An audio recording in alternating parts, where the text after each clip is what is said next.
In this video I'm just going to concentrate on a couple of the pillars that I'm going to put in, and this is in part 2 or whatever of the other video that I did about the foundation.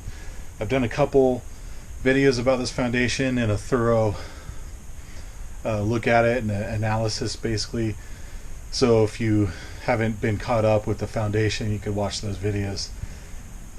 Essentially I'm just concentrated on what I'm able to do, and I narrowed it down to a couple of these obvious pillars that people have fabricated to support something, and I'll show you up close that this is just a stack of bricks and some boards, and it's not even aligned with where it's supporting. So that's something I definitely can do and I can improve on. This pillar I'm not going to do much with. It's already pretty solid, and it's the original house is on it anyways, and I feel like that can be untouched, and so I'll put more supports, just replacing the ones that they put in because it already has a packed foundation basically, and that's what I want to utilize. Is wherever they supported it, I want to try to preserve that packed area, because that's where it's already settled, and I don't have to worry about it, that my new pole settling too much. And I'm gonna just kind of clean up around here, but that's pretty much what I'm going to try concentrate on, is this guy right here. So I've got, I don't know, this is my my Manley 20-ton jack, and got this for $5. So I'm just gonna pretty much put that under there and see if I can make another support right here and jack it up, replace this. Alright, I have to modify what I said before, because I noticed this little support beam, it extends over there to another little pillar made of stacked up bricks. So I didn't know that it extended under there, so I have to evaluate. Oh, look at all those bricks. I'll have to get to that when I tear out the floor. Interesting. Okay, well I guess more information is good. I just have to kind of modify my strategy. Yeah, interesting. Alright, I guess this is the way it goes in this house, especially when you're learning, but there's a lot of things that I don't see until I get into it. So I thought about it, and I think I just need to go ahead and rip up this floor and as much wall as I can to access everything down there. It's not going to do me much good to try to replace this and reach under there. So that's what I'm going to do, re-strategizing.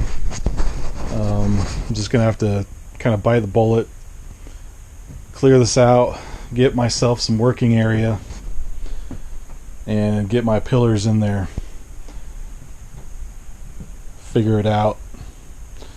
The floor from here on in, I don't have to do much with, so it's just pretty much all of that.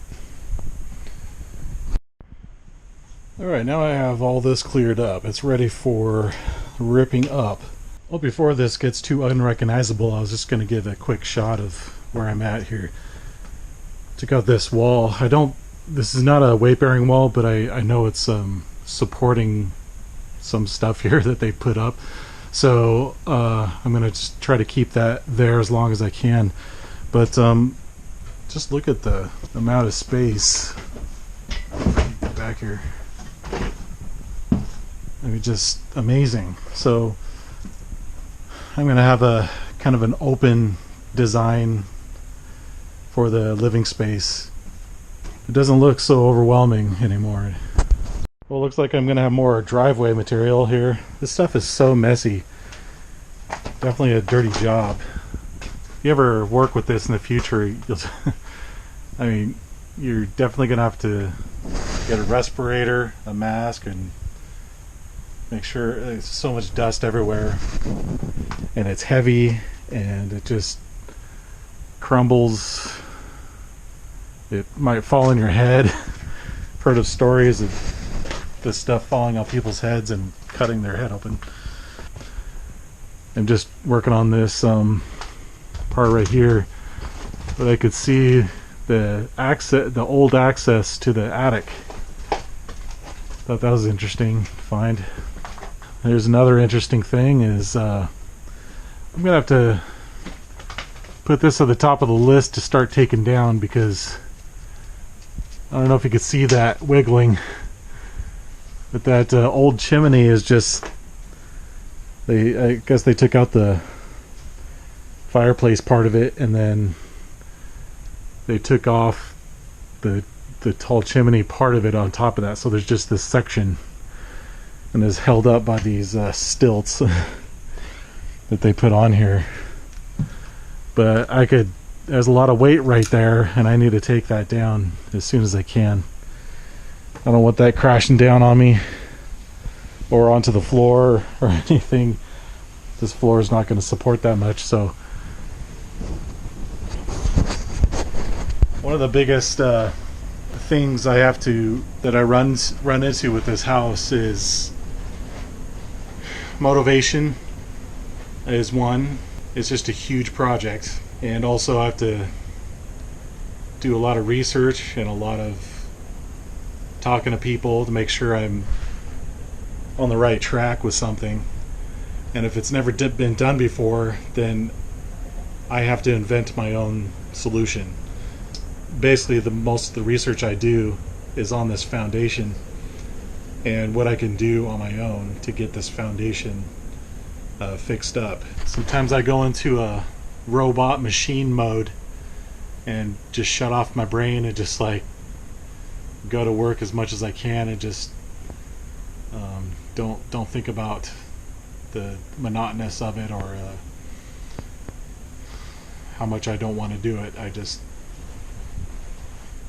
try to keep the end in mind, the end result in mind.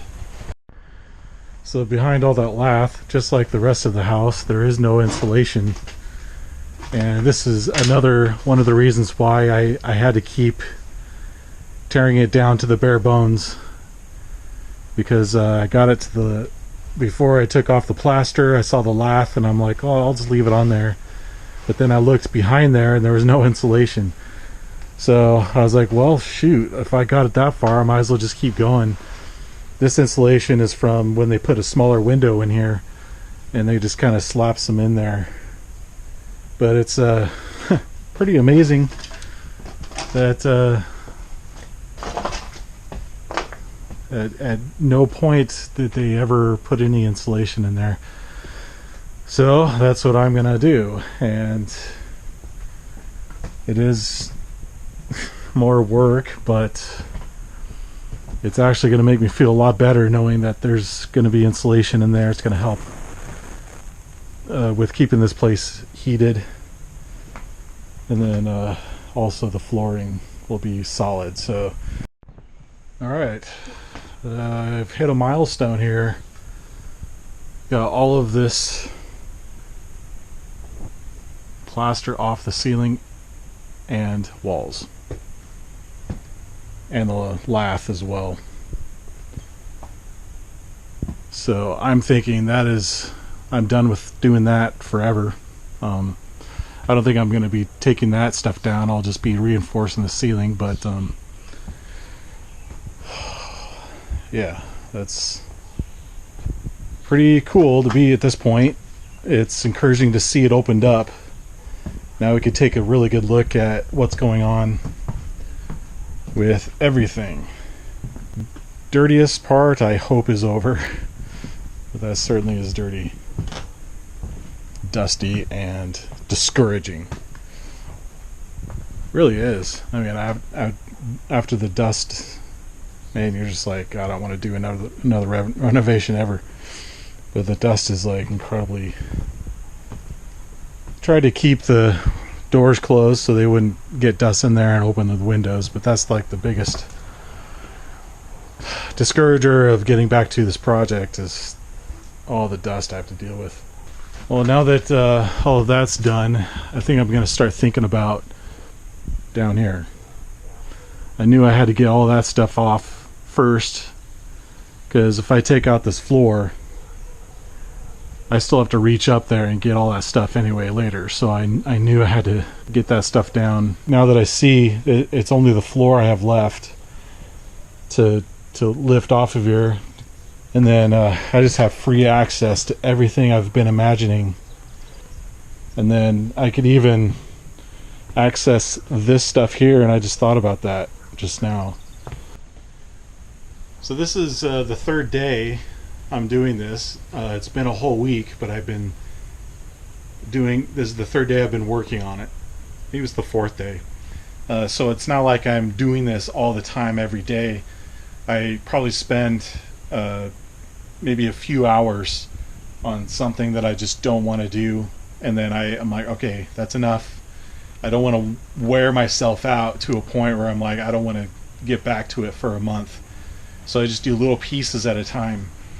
And also, whenever I leave a project and go on a break, I never leave the project at a problem. I always leave the project at a very good point where I'm excited to get back to it. So that's something that I've pretty much trained myself to do. So then the next day I'm just like, get right back into it and jump into it. So really helps a lot when you do that.